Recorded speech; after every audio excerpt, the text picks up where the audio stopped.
देश में आज भी बाल विवाह की कुरीति फैली हुई है। इसको रोकने के लिए कई सारे कदम उठाए जा रहे हैं। काफी समय से बहुत सारे कदम उठाए जा रहे हैं। सामाजिक संगठन और सरकार दोनों मिलकर काम भी कर रहे हैं, लेकिन कुछ नए आंकड़े सामने आए हैं। 17 राज्य केंद्र शासित प्रदेशों के 265 जिलों का जो डेटा सामने आया है, उससे ये पता चला है कि 2022-23 में नागरिक समाज संगठनों के द्वारा पुलिस की मदद से लगभग 9,551 बाल विवाहों को रोका गया है। इसमें लगभग 60%, जी हाँ, आपने सही सुना, 60% लड़कियां हैं। इनकी उम्र 15 से 18 साल की है। और इसके अलावा जिन लड़कियों की शादी रोकी गई, उनमें 26% लड़कियां 10 से 14 वर्ष की आयु की थीं। अब देश के 5 राज्यों में आपको बताते हैं कि कहां सबसे ज्यादा बाल विवाह को रोका गया है। इसमें देखा जाए तो बिहार 31%, पश्चिम बंगाल में 11%, उत्तर प्रदेश में 11%, झारखंड में 10%, राजस्थान में 7% मामले रोके गए हैं। और इस मामले में पश्चिम बंगाल 32%, बिहार 7% और असम 27%, उड़ीसा 8%, महाराष्ट्र 6% में सबसे ज्यादा एफआईआर दर्ज की गई है। यानी यहां पर महसूस हुआ कि नहीं होना चाहिए और एफआईआर दर्ज की गई है। लेकिन 161 नागरिक समाज संगठनों के संगठन बाल विवाह मुक्त भारत अभियान द्वारा संकलित डेटा सामने जो आया है, 2022-23 में लगभग 59,364 बाल विवाह रोके गए हैं और 9,551 बाल विवाह मामलों में कानूनी हस्तक्षेप के माध्यम से जो है रोक लगाने की कोशिश की गई है। जबकि 49,813 बाल विवाह माता पिता की काउंसलिंग और जागरूकता कार्यक्रमों के माध्यम से रोके गए हैं। लेकिन बड़ा सवाल आज हम इस शो के जरिए यही उठा रहे हैं कि हम यहाँ तक पहुंचे कैसे। देश की जो ताज़ा सूरत हाल है बाल विवाह को लेकर, इसमें अब तक सुधार क्यों नहीं आ पा रहा है? कहाँ कमी रह गई है? किस तरह की मानसिकता है जिसे बदलना ज़रूरी हो गया है? इन तमाम सवालों के जवाब और इस पर मंथन करेंगे हमारे पैनलिस्टों के साथ। नमस्कार, मैं हूं आपके साथ कविता थपलियाल और मेरे साथ जो खास मेहमान मौजूद हैं उनसे आपका मैं तारुफ भी यहाँ पर करा देती हूँ। खास मेहमानों में बरखा त्रेहन सोशल एक्टिविस्ट हैं, Mansi Chaudhary corporate lawyer, founder of Pink Legal मेरे साथ हैं, और miss Jyoti Mathur director policy and research child marriage free India. आप तीनों का स्वागत है मेरी इस बेहद खास पेशकश में। मानसी जी, आपके पास तो मैं आऊंगी, लेकिन उससे पहले मैं ज्योति जी के पास जाना चाहती हूँ, क्योंकि थोड़ा सा ये पूरा डेटा को कलेक्ट करने में आपका बहुत योगदान रहा है रिसर्च और तमाम बारीकियों को सामने लाने के लिए। तो जो आंकड़े सामने आ रहे हैं, देखिए, ऐसा तो नहीं है कि बाल विवाह के पूरे मामले हमारे देश में कम हो गए थे, बट कहीं ना कहीं ये जो बातें हैं बाकी खबरों के पीछे दब जाती हैं, इतनी हाईलाइट नहीं हो पाती हैं। लेकिन ज्योति जी, जो आंकड़े सामने आए हैं वो काफ़ी चिंताजनक है। बात सही है कि एफआईआर दर्ज हुई है, हस्तक्षेप किया गया है लीगल एंटिटीज़ की तरफ से भी, और कई मामलों में माता पिता को काउंसलिंग भी दी गई है। लेकिन क्योंकि आप ज़मीन से जुड़ी हुई हैं, तो मुझे ये बताइए कि समस्या कितनी जटिल है। अब तक तो हम केवल 59,000 से कुछ ज्यादा के मामले सामने देख रहे हैं, लेकिन ये भी तो शायद रिपोर्टेड होंगे जो पकड़ में आ पाए हैं। ऐसे बहुत सारे तो अनरिपोर्टेड भी गए होंगे ना? जी, बिल्कुल, बहुत सारे मैटर तो रिपोर्ट ही नहीं होते, चुपचाप माँ-बाप जो है बच्चों की शादी कर देते हैं, ये सही है। और इसी चीज़ को मतलब बाल विवाह को के मुद्दे को सामने राष्ट्रीय स्तर पर लाने के लिए जो बाल विवाह मुक्त अभियान है, जो ये child marriage free India campaign है, इसको हमने जो लॉन्च किया है, वो डिस्ट्रिक्ट 265 डिस्ट्रिक्ट जहाँ पर बाल विवाह ज़्यादा होता है, जहाँ के सरकारी आंकड़े बताते हैं कि बाल विवाह ज़्यादा है। और 161 जो ग्रास रूट ऑर्गेनाइजेशंस हैं, जो बिल्कुल ग्रास रूट पर काम करती हैं, विलेजेस में डिस्ट्रिक्ट लेवल पर, ब्लॉक लेवल पर काम करती हैं, उनको जोड़कर इस मुद्दे को खत्म करने के लिए हमने ये अभियान शुरू करा है। और जो ज़मीनी जो सच्चाई है, वो यही है कि हालाँकि एक कानून है, हालाँकि उस स्टेट के अलग-अलग रूल्स बने हुए हैं और कहीं-कहीं पर सरकार की कुछ योजनाएँ हैं, जहाँ पर वो लड़कियाँ अगर 18 साल के बाद शादी करें, तो उनको आर्थिक लाभ दिए जाते हैं। लेकिन सच्चाई ये है कि स्कूल नहीं है, तो लड़कियाँ 14 साल तक तो अगर पढ़ लेती हैं, तो 18 साल तक अगर वो पढ़ना चाहें, तो स्कूल नहीं है, तो वो स्कूल फ्री नहीं है, जो एजुकेशन है, वो फ्री भी नहीं है और स्कूल भी आस-पास नहीं है। तो उनकी सुरक्षा को लेकर जो है कंसर्न रहता है माँ-बाप को और वो उनको लगता है कि अगर उनकी लड़की को सेफ रखना है, तो वो उसकी शादी कर दें। तो जैसा कि आपने आंकड़ों में बताया कि बिहार के अंदर जो है सबसे ज़्यादा जो शादियाँ रोकी गई हैं, उसके लिए मैं आपके साथ शेयर करना चाहूँगी कि ये क्यों संभव हो पाया? असम में तो हम लोग सब जानते हैं कि चीफ मिनिस्टर के इनिशिएटिव पर लीगल एक्शन लिया गया और वहाँ पर शादियाँ रोकी गई। लेकिन जो बिहार है उसका जो गवर्नमेंट का पंचायत को एक ऑर्डर है जिसमें जो पंचायत के सरपंच हैं, उन्हें अकाउंटेबल बनाया गया है कि वो बाल विवाह को रोकने की इस कुरीति को खत्म करने के लिए उन्हें जिम्मेदार बनाया गया है। उनसे ये कहा गया है कि अगर उनके उसमें गाँव में कहीं कोई बाल विवाह होता है, तो वो उसको सबसे पहले माँ-बाप से बात करके उसको रोकने की कोशिश करेंगे। अगर फिर भी नहीं रोक पाए, तो पुलिस की इंटरवेंशन से उसको रोकेंगे या फिर कोर्ट से इंजंक्शन का ऑर्डर लाके उसको इंजंक्शन मतलब उसको निषेध करेंगे कि वो बाल विवाह अगर हो गया तो वो नहीं माना जाए। तो ये बिहार के अंदर और इसमें ये भी है कि अगर जो सरपंच है वो नहीं मतलब उन बाल विवाह को नहीं रोक पाते तो सरकार सरपंच को हटाने की के लिए कार्यवाही कर सकती है। ये बिहार का जो ऑर्डर है मई 22 का ऑर्डर है स्टेट गवर्नमेंट का।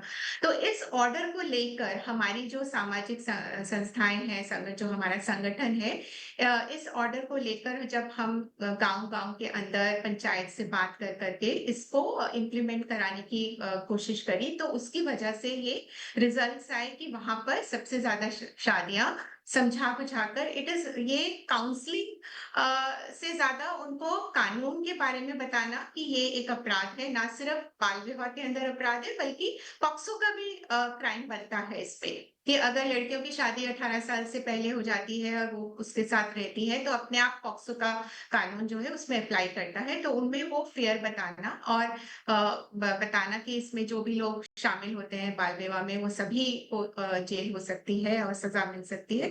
तो उस जरिए से ये बिहार का जो आंकड़ा आप सबने देखा न्यूज के अंदर ये इस तरह से आया है। तो ये जरूर हम मानते हैं कि जमीनी स्तर पर काम करने की जरूरत है लेकिन बिल्कुल। हम्म। दिक्कतें हैं। आप हाँ। दिक्कतें ज़रूर हैं, लेकिन हाँ। उनको खत्म करने के लिए इनिशिएटिव तो लेना ही पड़ेगा। नहीं, बिल्कुल आप सही कह रही हैं और आप जैसे तमाम संस्थाएं हैं जो सरकार के साथ मिलकर इस काम को आगे भी बढ़ा रही हैं। लेकिन बरखा, ऐसा नहीं है कि प्रशासन को और राज्यों को इस बात का संज्ञान नहीं है। जो बाल विवाह रोके जाने हैं, सबसे अधिक आदेश जहाँ से आए हैं तो महाराष्ट्र में वो आंकड़ा 21% पे है, तेलंगाना 20%, पश्चिम बंगाल 16%, आंध्र प्रदेश 9%, झारखंड 8%। तो अपनी अपनी तरफ से तमाम प्रशासन और राज्य जो है वो इस पर आगे बढ़ रहे हैं, काम कर रहे हैं। लेकिन केवल मामले रोकने के लिए आप उन पर कोई कार्रवाई करें हमेशा नहीं होता है। मेरे ख्याल से कुछ जागरूकता की ज़रूरत है, कुछ समझ की ज़रूरत है जो कहीं ना कहीं कम हो रही है। ज्योति जी जैसे तमाम संस्थाएं तो शायद ये काम कर भी रही होंगी, लेकिन फिर भी ये नाकाफी लग रहा है। क्या ये कहना सही है? देखिए, सबसे पहले मैं कहना चाहूंगी सरकारें बहुत अच्छा काम कर रही हैं इस दिशा में। बहुत सारी ऐसी है संस्थाएं जो इस दिशा में काम कर रही, गैर सरकारी सरकारी दोनों मिल करके, और चाइल्ड मैरिजेस को काफी हद तक कंट्रोल भी किया गया है। इसमें मैं धन्यवाद करना चाहूंगी एनसीपीसीआर का भी, वो भी बहुत अच्छा काम कर रहे हैं। अब दिक्कत आपको ग्राउंड रियलिटी ये है कि कई जगहों पे अवेयरनेस नहीं पहुंच पाती। Awareness drive, media outreach programmes बहुत हद तक सार्थक नहीं हो पाते, और वहां पर अभी भी दिक्कतें बनी हैं जहां पर और ज्यादा काम करने की जरूरत है। स्थिति सुधर रही है और सुधर जाएगी 21वीं सदी में जब हम रह रहे हैं। स्कूल ड्रॉप आउट्स लड़के लड़कियां दोनों होते हैं, अलग अलग परेशानियों की वजह से दोनों स्कूल ड्रॉप आउट्स होते हैं। हमें फ्री एजुकेशन पे बहुत ज्यादा ध्यान देने की जरूरत है। लॉ एनफोर्समेंट तो अपना काम कर रही है, देखिए कानून अपना काम कर लेगा, लेकिन कानून के डंडे पे नहीं। अगर घर घर में जाकर के अवेयरनेस ड्राइव्स चलाई जाएंगी कि क्या प्रो है क्या कौन से, और पेरेंट्स को एजुकेट किया जाएगा कि नहीं करनी, बिल्कुल नहीं करनी। आप अपने बच्चे का फ्यूचर सबसे ज्यादा इंपॉर्टेंट है, कोई और चीज इंपॉर्टेंट नहीं। और जब प्रधानमंत्री, जो एक सशक्त प्रधानमंत्री हमारे देश का, जिन्होंने बेटी बचाओ बेटी पढ़ाओ का नारा दिया था, उसके बाद से बहुत जागरूकता आई है। हर हर इंसान जो है वो एक पढ़ने की मोड में है। सब अपने बच्चियों को, बेटियों को पढ़ाना चाहते हैं। ये एक इनिशिएटिव वाकई बदलाव लेके आया है। आज गांव गांव में भी इसका प्रचार हो रहा है, प्रसार भी हो रहा है। लेकिन जैसे मैंने आपको पहले भी कहा कि काम कभी रुकता नहीं है और बेहतर करने की जरूरत है। चाइल्ड मैरिजेस को पूर्णतः रोकने के लिए हम सबको एकजुट होकर के काम करना पड़ेगा और एक सुखद भारत बनाने के लिए उसका भविष्य ज्यादा सुंदर तभी बन सकता है जब भारत पढ़ेगा। और जब एक बेटी पढ़ती है तो पूरा परिवार पढ़ता है। तो बेटियों को पढ़ाने के लिए आपको बेटियों की फ्री एजुकेशन के बारे में सोचना चाहिए। जो बच्चियां छोटी छोटी पढ़ती है लेकिन बाद में जाके हायर एजुकेशन नहीं ले पाती है, उसकी वजह से वो कहीं पीछे ना लैग कर जाए, क्योंकि बेटियां आज चांद तारों पे पहुंची हुई है, स्पोर्ट्स में इतना बढ़िया दिखा रही है करके। हर एक स्थान पर पे उन्होंने साइंटिस्ट हो, चाहे वैक्सीनेशन में बनाने वाली टीम हो, हर जगह बेटियां पहुंच चुकी हैं। और बेटियों को आगे और बढ़ावा देने की जरूरत है। और जब उनको और पढ़ने लिखने के लिए प्रोत्साहित करेंगे, देखिए मजबूर नहीं किया जा सकता, प्रोत्साहित करना है, एनकरेज करना है। और जब हम एनकरेज करेंगे, जब बेटी पढ़ रही होगी तो कौन से माँ बाप चाहेंगे कि उस बेटी की शादी कर दे?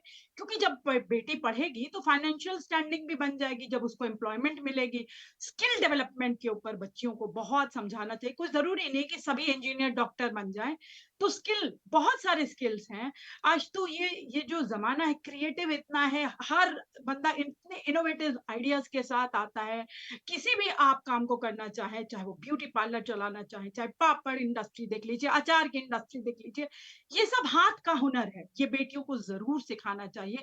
बेटियां जब किसी के आत्मनिर्भर बनेंगी तब देश आगे बढ़ेगा। आगे बढ़ता हुआ देश हम सबको बहुत अच्छा लगता है ये बड़ी बड़ी बातें सुन करके, लेकिन वाकई ही जब जमीनी स्तर पे बच्चियों को हम आगे बढ़ावा देंगे, उनके पेरेंट्स के साथ मिलकर जब काउंसलिंग प्रोग्राम्स और ज्यादा होंगे, तभी ये मुमकिन हो पाएगा। ग्राउंड रियलिटीज जहां पर अभी तक ये चीजें नहीं पहुंच पाई, या कई बारी लीगल इंटरवेंशन नहीं हो पाता हर जगह पे, तो वहां तक भी जो भी संस्थाएं इस पे काम कर रही है, हम सबको एकजुट होकर के, और मैं मीडिया का बहुत धन्यवाद करना चाहूंगी जो ऐसे कार्यक्रम करके और अवेयरनेस क्रिएट करते हैं और लोगों को जोड़ते हैं। जितने लोग जुड़ेंगे इस अभियान के साथ, उतना ये अभियान स्प्रेड करेगा, और जब ये स्प्रेड करेगा तो आगे बढ़ेगा। बिल्कुल सही कह रही हैं आप। और देखिए, इसी तरह से बहुत ज़रूरी है कि महिलाओं को, बेटियों को सशक्त बनाया जाए। और मानसी, अब क्योंकि हम बेटियों की बात कर रहे हैं तो जो आंकड़े आए हैं वो काफ़ी चौंकाने वाले हैं। देखिए, 60% लड़कियां ही हैं, ठीक है। और जो बाल विवाह जिनका रोका गया है, 60% लड़कियों की उम्र 15 से 18 साल की है। और उसके बाद 10 से 14 साल की जो लड़कियां हैं, वो आंकड़ा जो आया है वो लगभग 26% लड़कियों का आया है।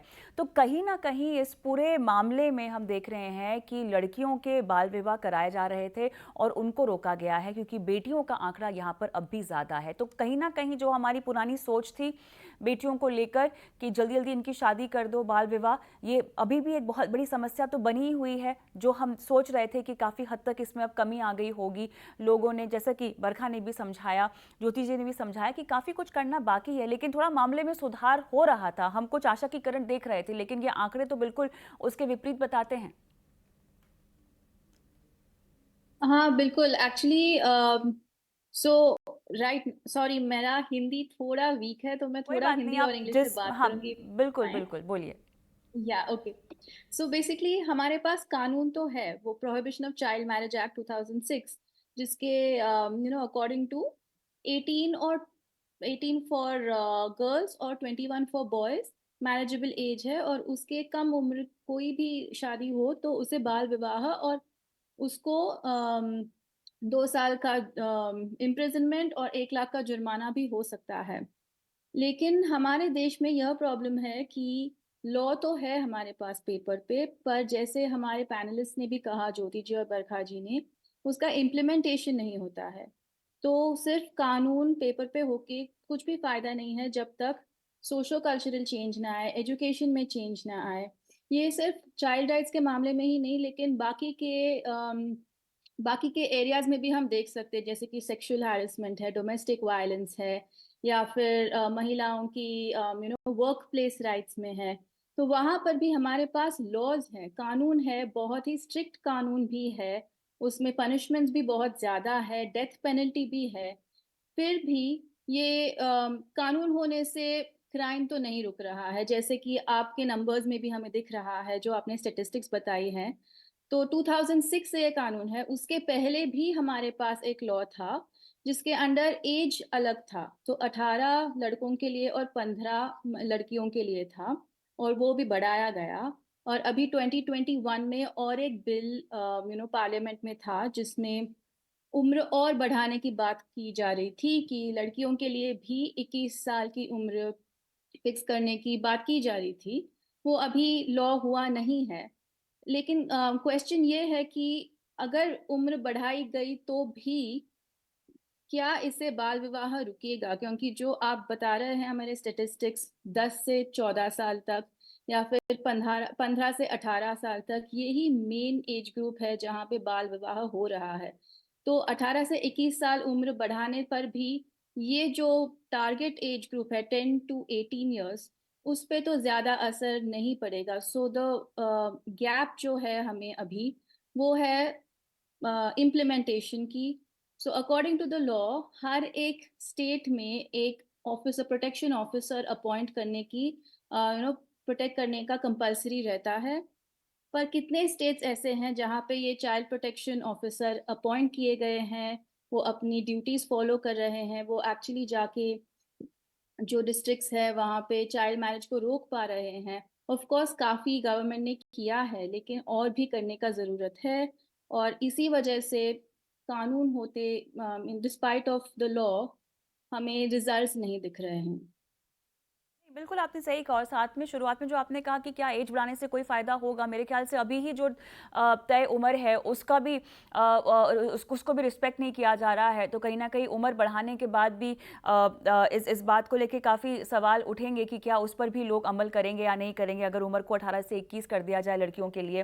बहरहाल ज्योति जी, कुछ कदमों की हम बात करते हैं जहाँ पर आपको लगता है कि कमी रह गई है। जैसा कि मानसी ने भी हाईलाइट किया है कि बहुत कुछ हो रहा है लेकिन फिर भी बहुत सारी जगहों पर कमी रह गई है।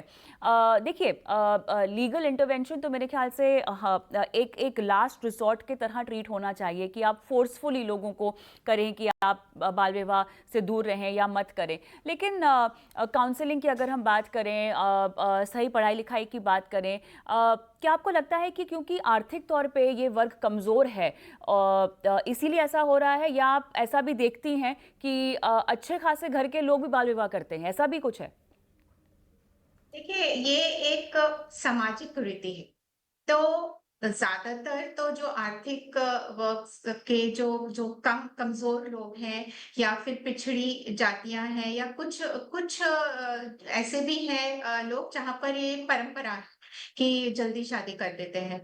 तो हर तरह के जो है है हमारे देश के अंदर सिनेरियो। तभी ये कानून अगर आप देखें तो ये कोई आज की बात नहीं है। ये ईश्वरचंद विद्यासागर के समय से इसको रोकने की कोशिश की जा रही है।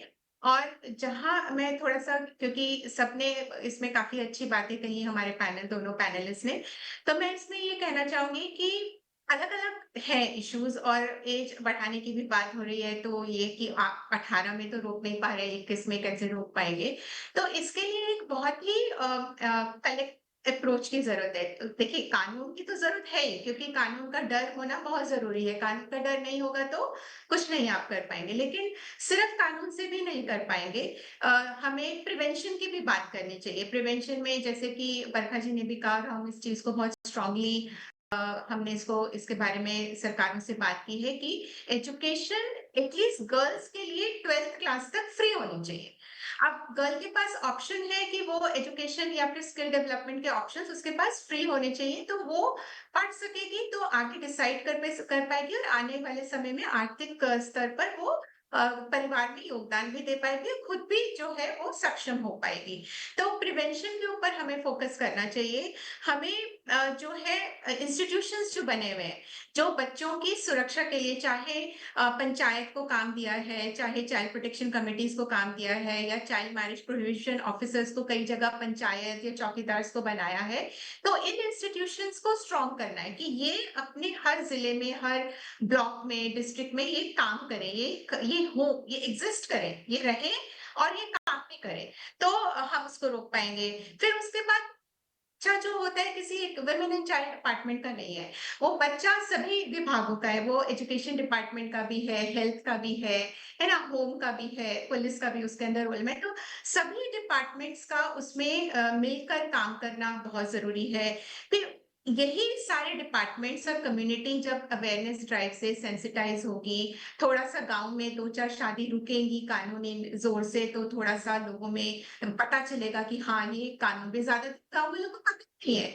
जो शादी करवाते हैं लोग, जो रिलीजियस लीडर्स हैं, उनको भी सजा होती है ना? जो उसमें खाते हैं, जो खाना बनाते हैं, जो बाराती हैं, उन सबको कानून में सजा है। तो किसी गाँव में अगर एक भी कानूनी कदम लिया गया, तो पूरे गाँव को एक मैसेज जाएगा कि ये गलत है, ऐसा हम करेंगे तो ऐसा हमें हमें सजा हो सकती है। तो एक ऐसा इकोसिस्टम बनाना जहाँ पर बाल विवाह हो ही ना, और टेक्नोलॉजी को यूज करके इसको हम लोग मॉनिटर कर सके, जिससे कि डेटरेंस मतलब सोसाइटी में आए कि अ, हम जो है बाल विवाह करना ये गलत है, ये अपराध है, और ये अपराध के साथ साथ हम जो बच्चे का बचपन खत्म कर देते हैं, जो उसको उसकी शादी करके खासतौर से लड़की का जो बचपन खत्म कर देते हैं, वो जल्दी उम्र में माँ बन जाती है, उसकी समझ नहीं होती बच्चे को पालने की, और आगे वो आर्थिक रूप से अपने पति के ऊपर पूरी तरह से डिपेंडेंट होती है। तो वो ना तो अपने बच्चों के भविष्य को उसको उसने पढ़ा नहीं, उसने वो पढ़ी लिखी नहीं है, तो वो समझ नहीं पाती, उनको गाइड नहीं कर पाती।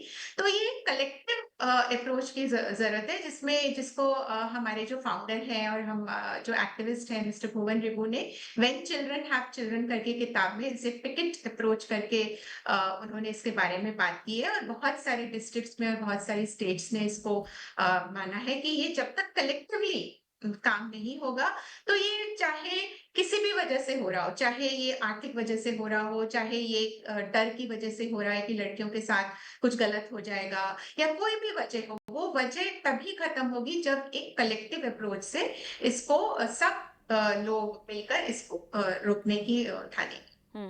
बिल्कुल।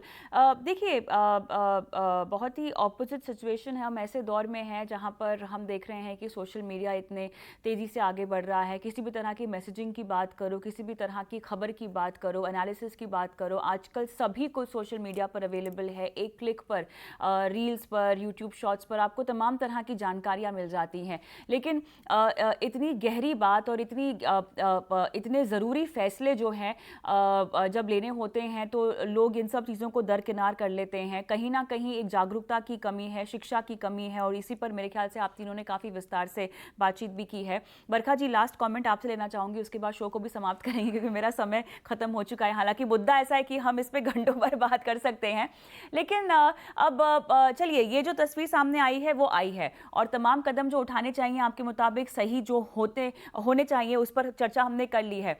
अब इस माध्यम के जरिए जहाँ पर आप बैठी हैं फिलहाल, दर्शक जो हमें देख रहे हैं, छोटे मझौले शहरों में जो देख रहे हैं, क्या कहना चाहेंगी उनको? देखिए, शिक्षा बहुत जरूरी है। हर एक जो हमारा राइट है, राइट टू एजुकेशन, तो हर जगह, हर गांव, हर देहात तक शिक्षा पहुंचानी चाहिए और फ्री एजुकेशन होनी चाहिए। और एक बात मैं और कहना चाहूंगी, जो कि अभी पैनलिस्ट ने भी कही थी, कि कलेक्टिव अप्रोच। ये देखिए, ऐसा नहीं सोचिए कि सिर्फ सरकार कर देगी।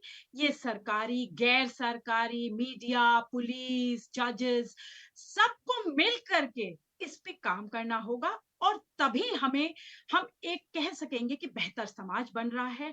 और चाइल्ड मैरिजेस जैसे हजारों मुद्दे हैं इस देश में, लेकिन उन पर काम करने के लिए मंशा होनी चाहिए। और जब भी किसी एक्टिविस्ट के अंदर ये मंशा होती है, तब मिलजुल करके काम करिए, और जिससे कि आप बेहतर रिजल्ट दे सके। देखिए, आज भी हम डेटा के ऊपर बात कर रहे हैं ना, अगर बेहतर रिजल्ट आएंगे तो ये डेटा भी इम्प्रूव होगा।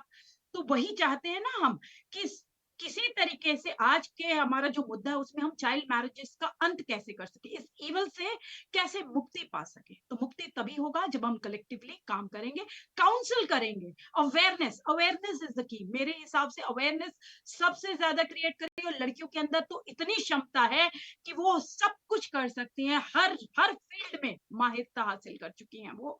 उनको खुला छोड़ दीजिए, उनके विंग्स हैं, उन्हें उड़ने दीजिए, उन्हें पढ़ाइए, सिर्फ और सिर्फ एजुकेशन पे उनकी ध्यान दीजिए।